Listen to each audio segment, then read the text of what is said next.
Laura. Hi, Laura. How are you doing Hello. today? Hi, Lisa. It's so good to see you. I'm doing well. Thank you. We're into June.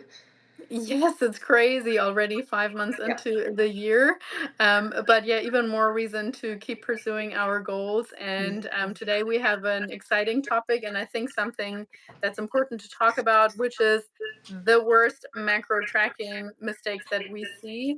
And I selected this topic because I want people's efforts to pay off. Often we see people, they're like, oh, I'm trying so hard, but they're not seeing the progress, the results that they want to. And sometimes it can just be because they're doing it wrong or they doing the wrong thing. So, yeah, I'm excited to chat with you about this today. Yes, me too. This is a really good topic. And I just want to pre-emphasize this that or set this up in the sense that there are series of steps to take when you're new to advanced. So we're going to go through a lot of things. Absolutely. Yeah, I think that's a good way to preface all of this. And that's actually one of the things that I wanted to start off with. So, something that I see very often, especially if people are tracking macros but without a coach, um, they estimate all the time, like all the time, not necessarily just once when they're eating out, but like everything. They're too lazy to get the scales out, or maybe they don't even have a kitchen scale and they're just like, oh, that's a chicken breast, this is a potato and some vegetables, and that's about it. And in my opinion, like a chicken breast can be 100 grams heavy, can be 300 grams heavy. So there's a big difference. And I mean, that kind of ties in with one of the other points that we're going to talk about also in terms of using generic logs. But yeah, do you see that often that people just estimate too much? Yes, and then you have the conversation and you say, "Do you actually know how big of a portion that is?" So maybe you eat something that's regular, that you eat something regularly, and you don't really, like you mentioned, you don't measure it, you don't weigh it, so you're really not sure. So going through that one extra step, and I know we use this example a lot, but 1 tablespoon of nut butter, yeah, we don't need to dive into that, but it's really about, okay, so I'm just curious, why don't we weigh this and see how much it is? And it's like, ooh, I didn't recognize that it was like that's probably 3 more servings than I thought that I was consuming.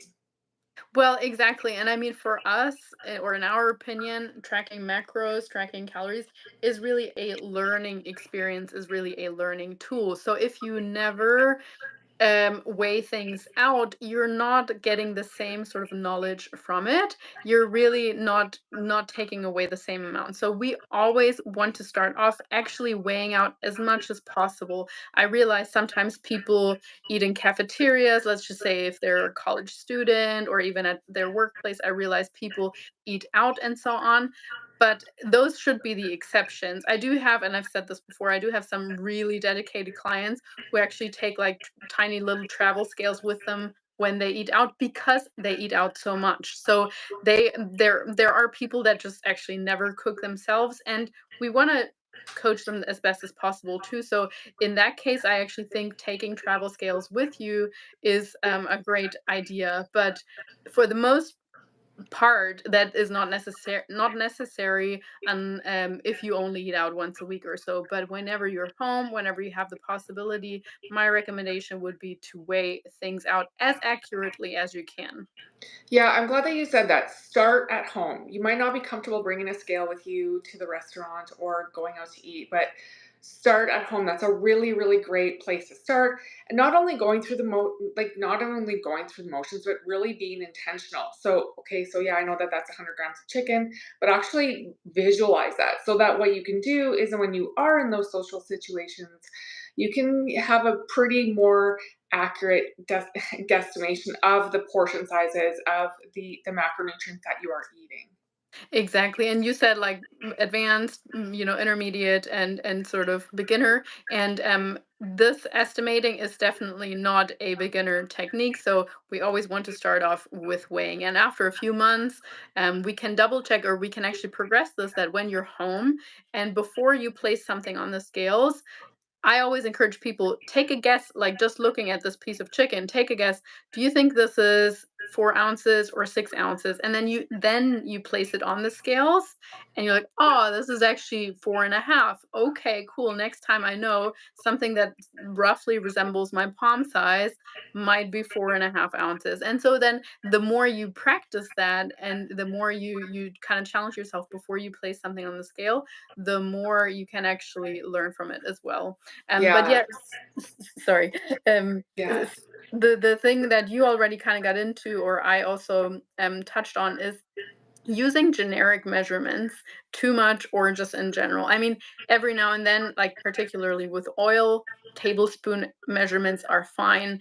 But with other things like peanut butter or like, well, actually, that's not a generic measurement, it would be a volume measurement. So, if you use cups, for example, if you use 1 cup of rice, or 1 cup of broccoli or so. Like with broccoli, okay, that's fine as well, but with rice or with things that are just generally more calorie dense, again, we want to use grams or we want to use ounces, because you can pack a cup of rice very tightly Mhm. and you can pack it very loosely, and it might make the difference of 100 to 200 calories if you do that every single day. Yeah, I'm really glad that you said that, and then on top of that, I'm sure we'll go through this, but when you let's take that rice, for example, and I've gone through this exercise with some clients, and it's been very eye-opening, and weigh out 4 servings of rice, which is 180 grams. Cook it. Cook it how Hmm. you would normally cook it, let it cool, and then weigh it cooked. And then use that as your portion size. So you want half of a portion. What is an eighth of that? So, and it's a really eye opening. And then the next step would be, okay, so now I know every time I cook it the same method. Now I Yeah. know I can roughly estimate that it's going to be this amount. Absolutely. Yeah, absolutely. So I guess we had not estimating too much. Second one being not using volume measures, and then also not using too many like generic things like just a chicken breast. Just that is actually something I see almost every time someone starts tracking, is like 1 apple, or they might put medium apple, but what the hell is a medium apple? Like Yeah. like for you, Yeah. a medium apple might be this. For the other person that's really hungry, a medium apple might be that. So please, again, use like weigh out things as best as possible. If especially if your weight loss stalls, or if you want to keep your cut as short as possible, um, using very accurate measurements is one of the best ways you can do so. Yeah, I agree. And also being like if you really want to see these changes, you have to go through the effort. It's not easy, Mhm. it's uncomfortable, it might feel annoying. However, if you decide that this is important to you and this is something that you can go into more out of curiosity rather than like judging yourself and oh, I can't believe I did this. It's give yourself a little bit of grace, but also be rooted in why you want to go through this process because it's not it's an inconvenience. Let's just put it out there, especially when you're starting, it can feel really heavy. So going into it with that more lighter mindset can really help with not prolonging the journey, so to speak. Exactly, and I think prolonging the journey, that's sometimes where the frustration kicks in, and then people are like, "Oh, why am I doing this?" Or "I'm moving so slowly, I'm only seeing whatever a quarter of a pound of a drop per week, and we were thinking maybe a pound. Like, what's happening here?" But yeah, accuracy, accuracy, and I think as when you mentioned, like this can feel like a heavy load. Mm, I think we need to reframe that once again. Like, you have your kitchen scales. That should be number one. Get kitchen scales. If you don't have one, Yeah. buy some. Number two, just leave them out on the counter. And if you're weighing out one thing, you might as well weigh out all the things that you're eating. Like, it's out there. It's technically weighing out an apple. Like, how long is that going to take? Half a second, or maybe a second or two?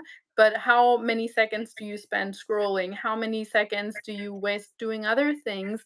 And in the long run, in my opinion, well, number one, it's going to speed up as well. Your ability to get into a routine with all this tracking is going to speed up as you become more accustomed to it. But still, even in the initial phases where it might feel harder, what's an extra 5, 10 minutes per day? spent on your like education, look at it as your education and on your body, for being comfortable in your body, for achieving your goals. I think we can all agree that that's not a big sacrifice to make. Yeah, I'm really glad that you said that because it does start there. Make things as simple as you can and pick one ingredient food so that you don't Mm. have to think too deeply into it. Make it as easy as you can. Is your kitchen organized? Do you know exactly where your scale is? And just make it as simple as you can. I like that point. I didn't actually even think of that, but yeah, as you said, like especially if you even just by the rule of threes, that's often how I like to start with people. If we're like, let's have a protein, let's have vegetables or a vegetable, and let's have your carbs. Usually, fats are automatically included in there anyway with a fatty or protein or whatever. But those three things to weigh out, that's not going to take so long. Of course, if you have a stir fry and you have a gazillion ingredients, people get overwhelmed because they're like, should I weigh it before cooking? Should I weigh it after? But if it's all mixed up or someone else cooks for you, it's really difficult. So, of course, that brings me to the next point where ideally we want to weigh things out raw most of the time because they're not going to be as influenced by water weight or like what water is drawn out or added in the cooking process. But sometimes that's not possible. So, the most important thing really is searching for whatever you're logging in the way that you're weighing it. So if you weigh out your chicken breast cooked, make sure that you're searching for chicken breast, no skin, cooked. Mhm. And then just apply a little bit of common sense and see, does this log have fat measurements on it, or like is it likely to be accurate or not? Um but generally, and that's another big mistake, like people just type in chicken, and I mean, like, if you type into Google, one thing, like, let's say you're searching for a black, nice dress, short, cocktail, whatever, and you just type in black dress. You're gonna get a gazillion sizes. You're gonna get a long dress. You're gonna get a sundress. You're gonna get like a ball gown, but that's not what you're looking for. So the more specific you can be in your search on Google, the same applies to MyFitnessPal. If you're more specific in there, if you type in chicken breast, no skin, and ideally, this is a little, well, I don't want to call it hack because most people or many people know about it. But if you add the words USDA behind Whole Foods, it brings up the logs from the United States Department of Agriculture, which tend to be more accurate than just, whatever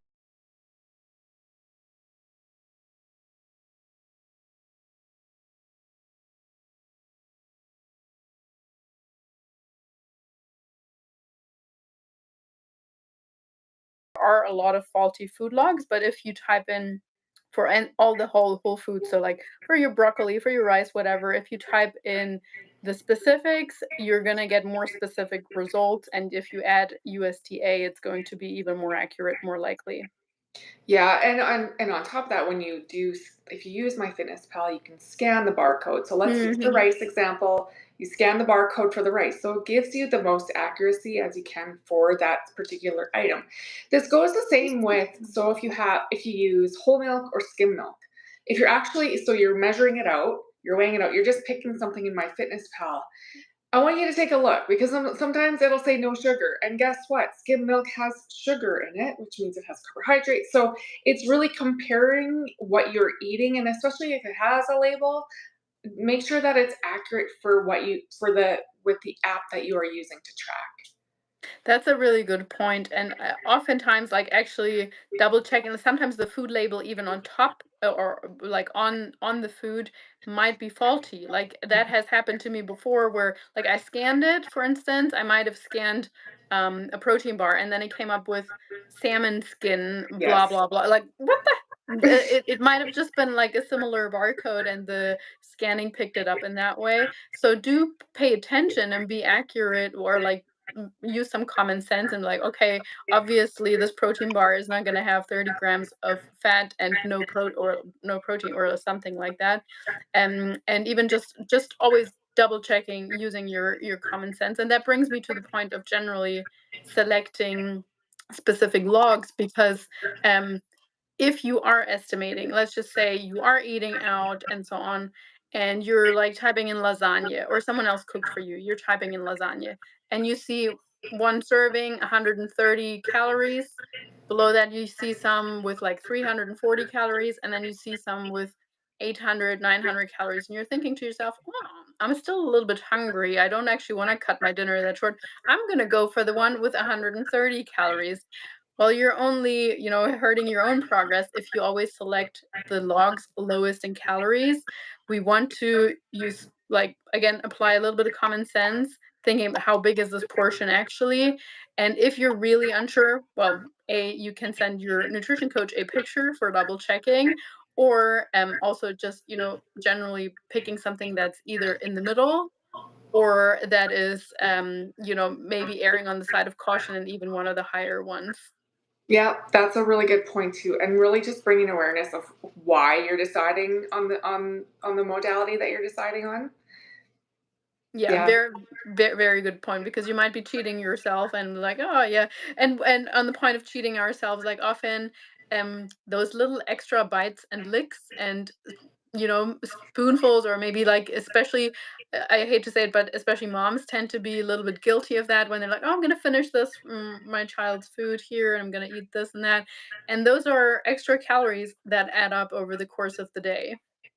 Yeah, I know it happens. I mean, I'm a mom. Oh, of course. I've done it thousands of times, I'm sure. I have awareness around it though.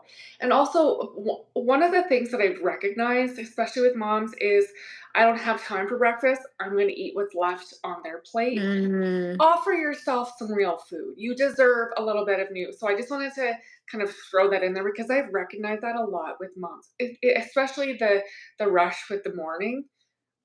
Give yourself a proper breakfast.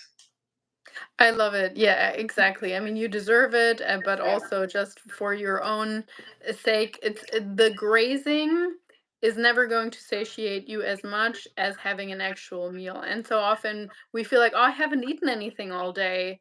But in reality, you had like half of your child's sandwich in the morning, and then you had a little bit of a bite from the dinner when you were preparing dinner, and then you had this and that. So it adds up and might actually be as much or more, as an actual meal.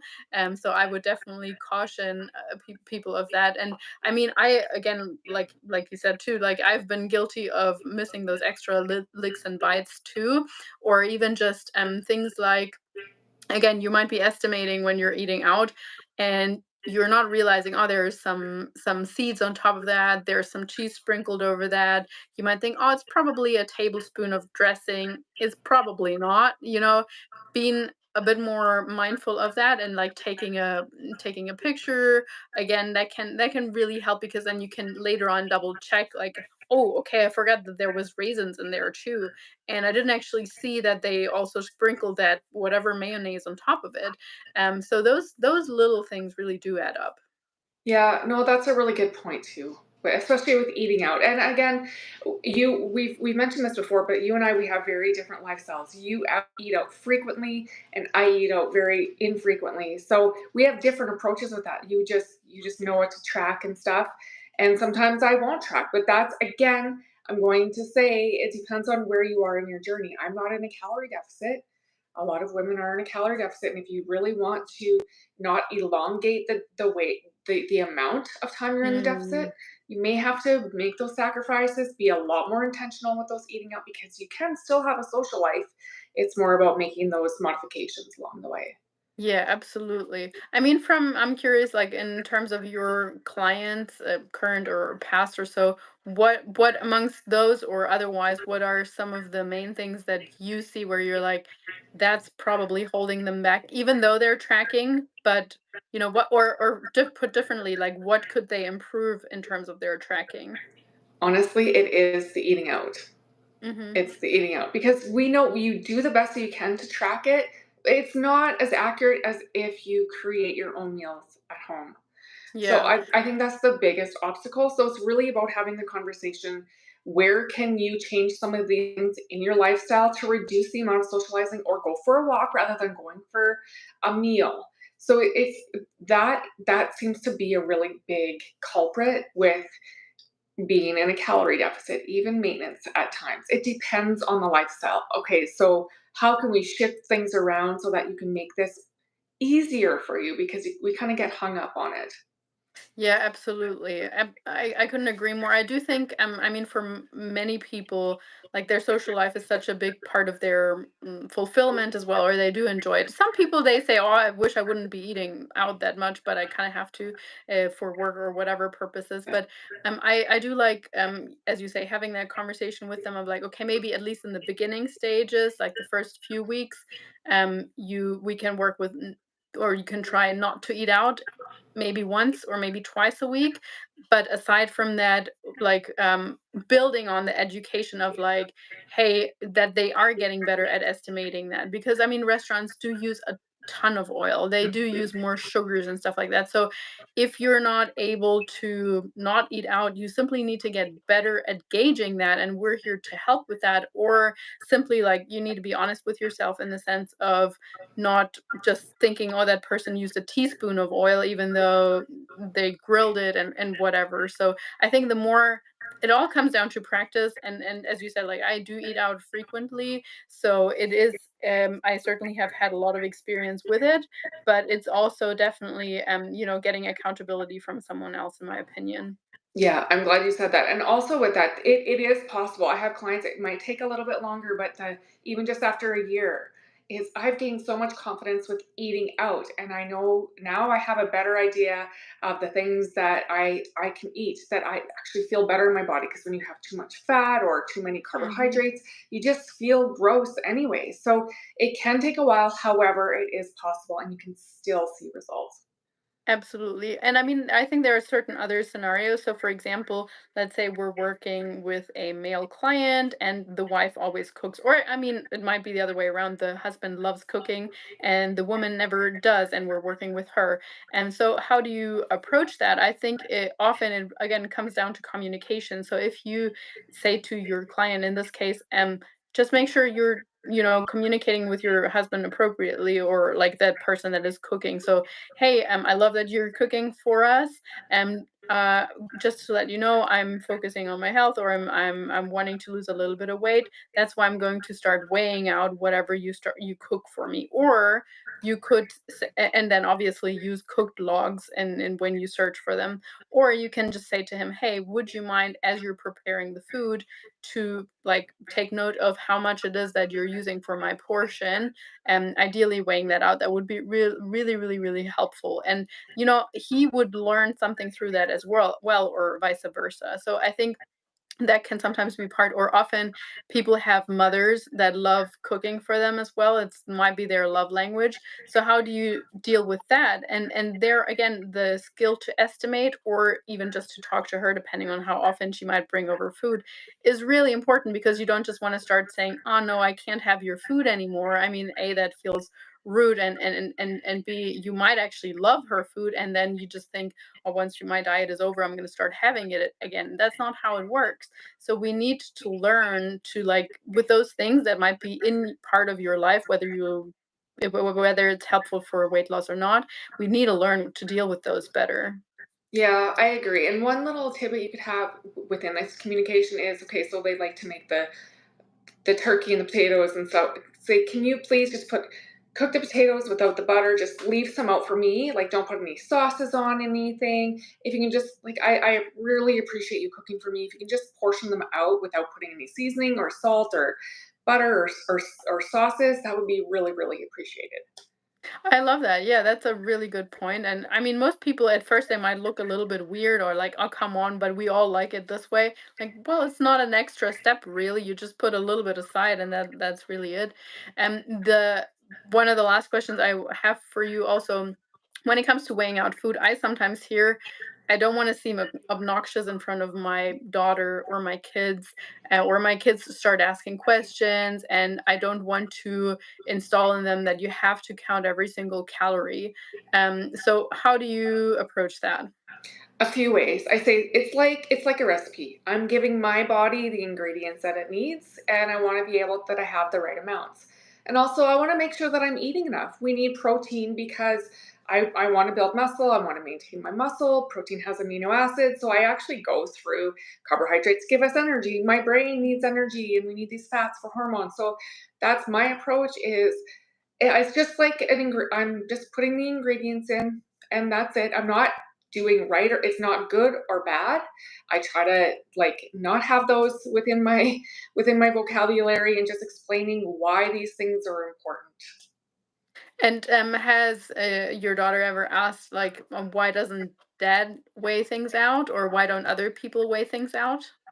She hasn't, but I'm also open to that conversation, right? Sure. Yeah. It's a great question. I think maybe I've been doing it for so long that it's just there's no question anymore.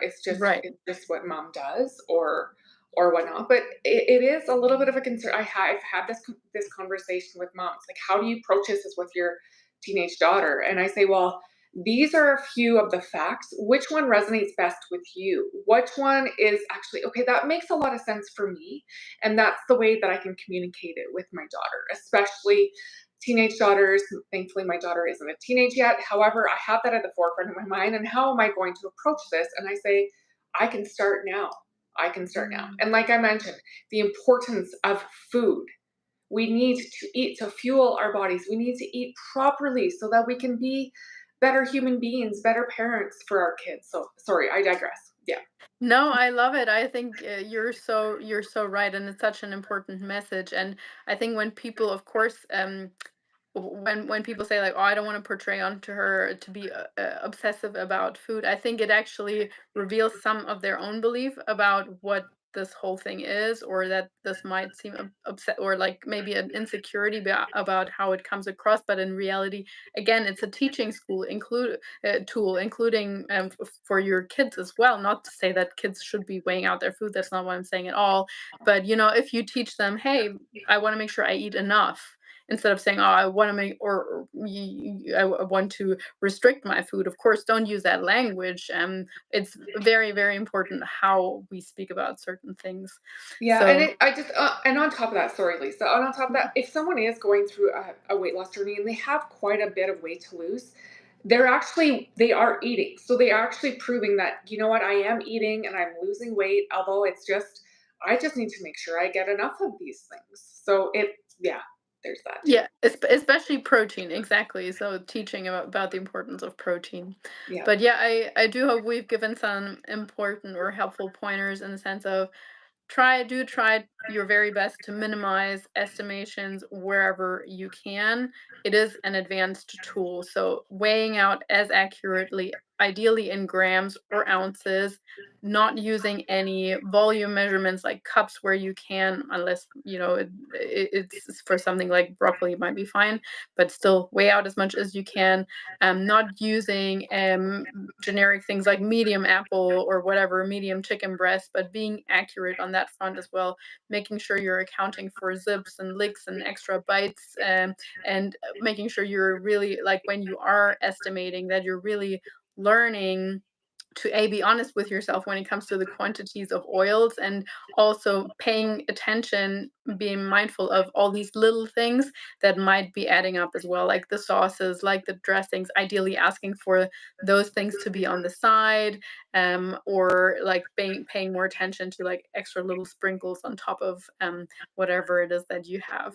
So yeah, hopefully that was somewhat insightful. When you search, that's the last thing I'm going to say, when you search for things in MyFitnessPal, make sure that you are as accurate as possible with what you're searching for. And ideally, if it's a whole food, you can add USDA at the end of it, so that you find the United States data bank entry, which tends to be more accurate.